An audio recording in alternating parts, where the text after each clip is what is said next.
Hi folks, it's CALC here, and this video we're going to take a good look at the effects section of the Summit Polysynth.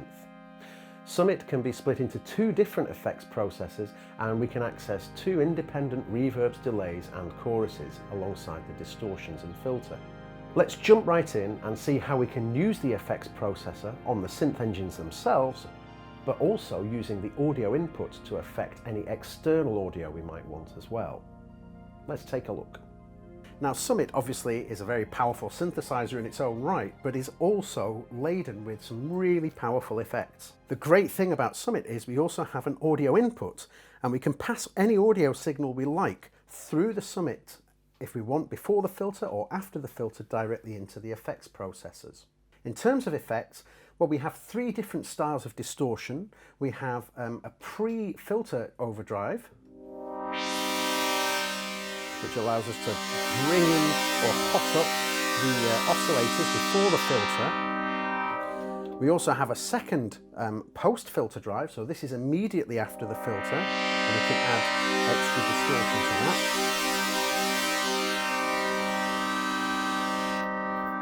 And then finally we have a third analog distortion, which is directly after the amplifier. This is where things can get really aggressive.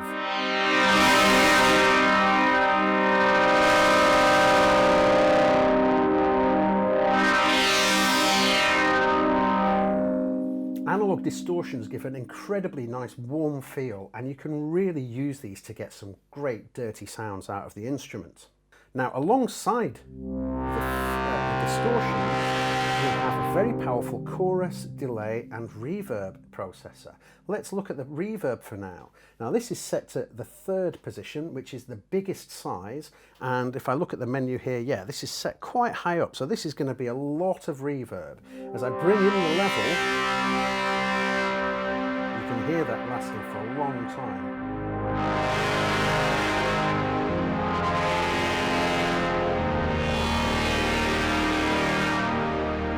If I change the size, you'll notice as the reverb size decreases, the pitch also increases. This can be a really nice effect.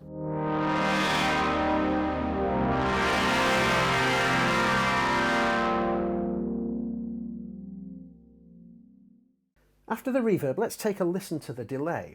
Now, this is a traditional delay, so we'll increase the level here. Currently it's syncing to any internal clock, but let's make that a free running time. And as I increase the time here, and let's just get a bit of a tap on that sound.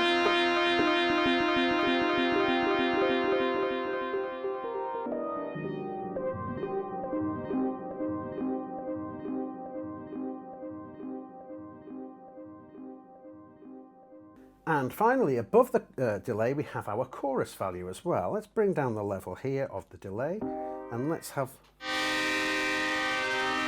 little bit of the chorus added to the sound.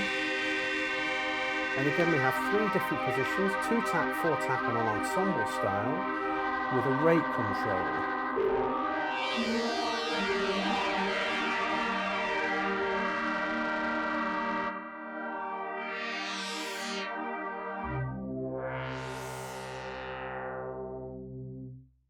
So in addition to the top panel controls that we have for the effects processors here, we also have an effects menu to give us deeper level control over the effects processors themselves.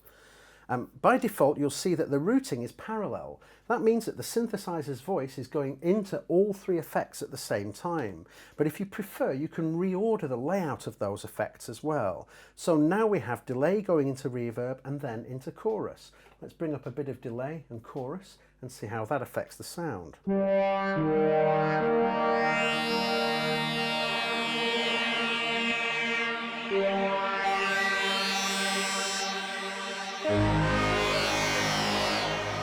Again, let's change the routing and have the reverb at the end of the chain now.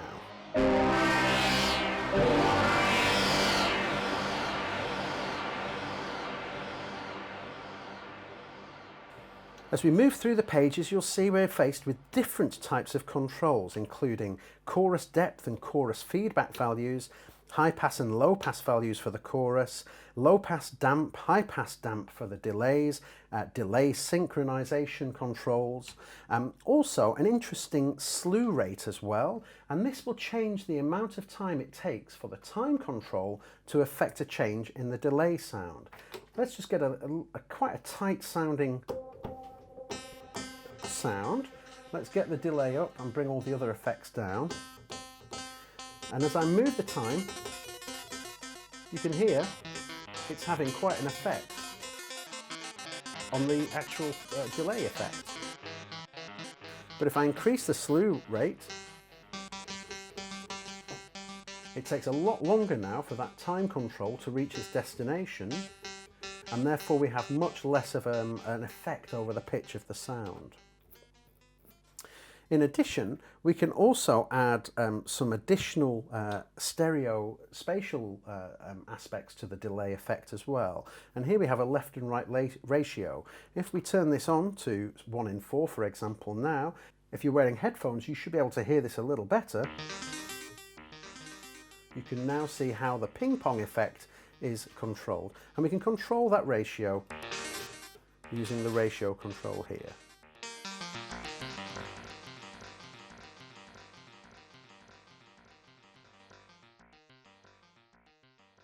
Into the reverb now, and we have controls for the pre-delay, a low pass damp and a high pass damp to really shape and sculpt those reverb controls. And we can also change the reverb size, the modulation depth for the time change, and also the modulation rate. A low pass and high pass filter is also available for the reverb. In addition to the effects menu, we also have a dedicated effects modulation matrix. This functions in exactly the same way as the standard modulation matrix, except this time it allows us to take control over the sounds using modulators controlling the effects. Let's initialize the patch. Again, just get that standard kind of poly sound. And this time I'm going to go and I'm going to take one of the global LFOs, LFO 3, and we'll just go for a positive only. And this time I'm now going to change that to be the reverb level, and we'll add some depth to that as well.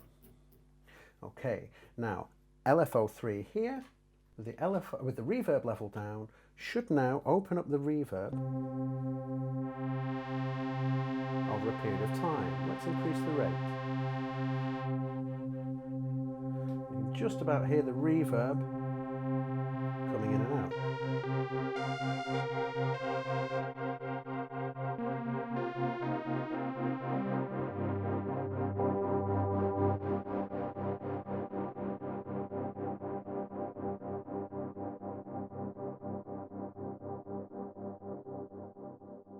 Once again, we can use the two controllers to access our modulation controls over the effects. So in this instance now, I'll have LFO 3 controlling the reverb level, but this time I'm also going to attach it to one of the animate switches, so I can use the animate switch here to perform when I want that effect to take shape. So here, no reverb, holding down the animate switch,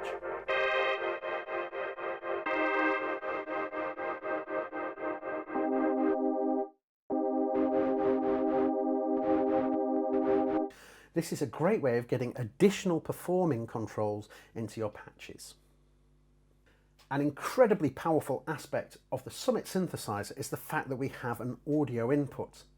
And this allows us to pass any audio that we might want directly through the synthesizer and directly into the effects. This can have an incredible effect on your sounds, any samples, any loops, or anything that you're working with. And Summit, although it's obviously a very powerful synthesizer in its own right, is also an equally powerful audio processor. Now, here I have a little beat running on my circuit, and this beat is being sent from my mixing desk directly to the audio input here. Now, I'm going to turn down the volume of the circuit on my mixer, so we're not listening to that anymore. Okay, that's off. And if I go to my voice filter menu, you'll see on page 3 here, I have audio input. And if I click here, I can choose to have audio input before the filter or after the filter. I personally really enjoy running any kind of audio directly through these analog filters because it has a really, really nice sound. Now, of course, at the minute we can't hear anything because the amplifier is closed. We're not pressing any keys, we're not activating the amplifier envelope. But as soon as I hit a key, now I can latch this key on to hold the processor, and I can take down the oscillators here, so we're only listening to the audio coming in through the audio inputs.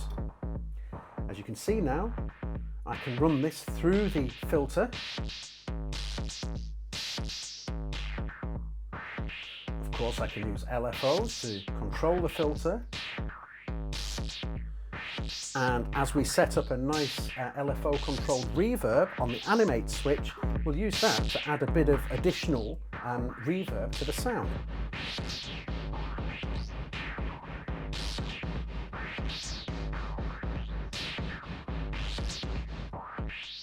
Of course, I can use the distortions as well, and the overdrive here, maybe some level as well. Synchronize that so that it stays in time with the clock.